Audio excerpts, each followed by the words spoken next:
সিমের বিচি দিয়ে রুই মাছ রান্না করলাম, সেটা যে এতটা মজা হবে আসলে কল্পনাও করি নাই। এই বছর এই প্রথম আজকেই আমি সিমের বিচি কিনলাম। আসলে সিমের বিচি দিয়ে রুই মাছ বলেন, কাতল মাছ বলেন, যে কোনো মাছ টমেটো দিয়ে ভুনা করলে আসলে অনেক ভালো লাগে।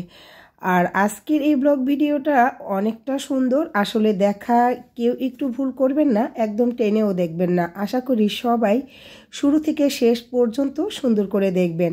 কার কাছে কেমন লাগে সেটা তো অবশ্যই কমেন্ট করবেন। আপনারা কমেন্ট করলে বুঝতে পারবো আমার ভুল আর সঠিকটা কোথায়। যাই হোক, শুরু করলাম। আসলে একটু সকাল সকাল বাইরে গিয়েছিলাম মায়ের ওষুধ আনতে, তারপরে একটু বাজারেও গিয়েছিলাম, সেখান থেকে একটু গুঁড়া মাছ আনলাম, সেটা পারবিন কাটতেছে। আর রুই মাছ আনছি, একদম তাজা মাছটা ছিল। আর সিমের বিচি আনার পরে সেটা পরিষ্কার করে নিয়েছি। আজকে রুই মাছ দিয়েই সিমের বিচি টমেটো দিয়ে ভুনা করলাম। আর কি বলবো, সত্যি ওই যে শুরুতেই বললাম অনেকটা মজা হয়েছিল। আর সবসময় এটা দিয়ে রান্না করলে সবার খুবই ভালো লাগে। আর সিমের বিচিটা এই সিজনটাতে অনেকটাই থাকে, আর এটা অনেক পুষ্টিগুণ, খাওয়াটাও আমি মনে করি বেটার। আচ্ছা যাই হোক, এখানে আমি দুটো বড় সাইজেরই টমেটো দিয়েছি। টমেটো ছাড়া তো চলেই না, শীত, ধনিয়া পাতা, টমেটো যাই হোক, এগুলো আসলে বেশি বেশি দিলেই মনে হয় ভালো লাগে। মশলা কষানোর পরে আমি এখানে সিমের বিচিগুলো যে পরিষ্কার করে নিয়েছিলাম, উপরের ছোকলাটা ছাড়িয়ে সেটা আর টমেটো দিয়ে একদম মিশিয়ে তারপরে এখন এটাকে ঢাকনা দিয়ে কিছুক্ষণ ঢেকে দিব। আর এটা সেদ্ধ হয়ে যাওয়ার পরপরই আমি এখানে মাছটা অ্যাড করব। আর কি বলবো, আসলে প্রথমে কাঁচামরিচ দিতে ভুলে গেছিলাম, পরে কাঁচামরিচটা অ্যাড করে দিয়েছি। আর আমার কাছে সব সময় তরকারির কালার যদি দেখতে ভালো না লাগে, সেটা আসলে খেতেও জানি কেমন লাগে, তাই না? আর আমার কাছে তরকারির কালার হতে হবে অনেকটা সুন্দর। আর ওই চুলায় ভাত বসাই দিছি, এই চুলায় এই তরকারিটা হচ্ছে। আর ঠান্ডা এই কয়দিন যাবৎ এতটাই মাথা ব্যথা, কোনো কাজও করতে ইচ্ছা করে না, তারপরও রান্নাবান্না তো করতেই হবে প্রতিদিনের মতো। যাই হোক, এটা যখন কষিয়ে একদম হালকা সেদ্ধ হয়ে গেছে, হাফ সেদ্ধ হওয়ার পরে আমি ভাজা মাছগুলো এখানে দিয়ে দিলাম। আর এখানে ভাতটাও একটু নাড়া দিয়ে দিলাম, ভাতটা ঠিক আছে কি না।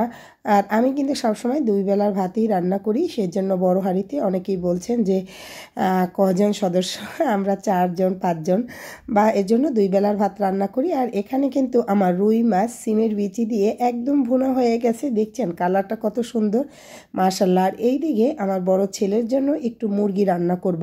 মুরগিটা একটু ভেজে রান্না করলে বেশি ভালো লাগে, মুরগির সাথে আলুটা একটু ভেজে নিচ্ছি।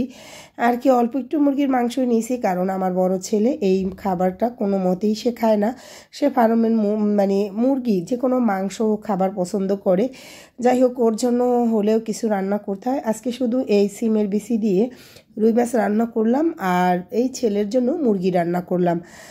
যাই হোক, এইদিকে ভাত বসাই দেওয়ার পর এইদিকে একটু আসছিলাম অন্য কাজে, আইসা দেখি ভাত পরে চুলাটা নষ্ট হয়ে গেছে। এটা তো এখন আবার পরিষ্কার করতে হবে, কি আর করার। আর মুরগিটা যেহেতু ভাজা হয়ে গেছে, আমি এইখানে বলের মধ্যে উঠাই নিতেছি। আর প্রচণ্ড মাথা ব্যথা করছিল, কাজও করতে ইচ্ছে করছিল না, তারপর ওই যে প্রতিদিনের মতো রান্নাবান্না করতেই হবে। আর মুরগিগুলো ভাজার পরে আমি একটা বলের মধ্যে সব মুরগিগুলা একদম নিলাম, আর এইখানে আলুটাও কিন্তু ভেজে দিছি। আর এই কড়াইটার মধ্যে আমি এখানে আদা, রসুন বাটা, জিরা বাটা, সব মশলা বাটা, পেঁয়াজ বাটা দিয়ে সুন্দর করে কষানোর পর 2টা টমেটো দিয়েছি। কি আর বলবো, টমেটো মন চায় ভাতের সব কিছুর মধ্যে দিই, সব কিছুতে দিতে ভালো লাগে। আলুগুলোও কিন্তু ভাজে নিছি, তারপরে এখন মুরগি আলু একসাথে সুন্দর করে কষিয়ে নিচ্ছি। আসলে আমার ছোটো ছেলের সবসময় এরকম কষানো একদম মাখা মাখা তেল তেল ওই মাংসটা খেতে অনেক পছন্দ করে। ও রান্না করার সময় বলতেছিল, আম্মু এখানে বেশি ঝোল দেবা না, একদম মাখা মাখা করে রাখবা। কিন্তু কি আর করার, ঝোল তো দিতেই হবে, ঝোল দিয়ে দিলাম। ও দাঁড়িয়েছিল আর বলতেছিল, মা আর পানি দিও না, কিন্তু আলুটা তো পুরোপুরি সেদ্ধ হতে হবে, ভাজার সময় তার অতটা সেদ্ধ হয় না। তাই ও যাওয়ার পরে আমি আরেকটু পানি অ্যাড করে ঢেকে দিয়েছিলাম।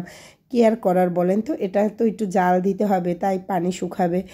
যাই হোক, এখানে ঢাকনা দিয়ে ঢেকে দিলাম, এখানেও কিছুক্ষণ অপেক্ষা করব। আসলে রান্না তো সবাই করতে পারে, আমি এটা প্রতিটা ভিডিওতেই বলি, এক একজনের রান্না এক এক রকম। আর আজকের ভিডিওটা আপনাদের কাছে কার কাছে কেমন লেগেছে সেটা অবশ্যই বলবেন। আর এখানে টমেটো আর কিছু খিরাই কেটে নিয়েছি, ছালাদ। আর কি করব, ভালো থাকবেন, সুস্থ থাকবেন, আল্লাহ হাফেজ।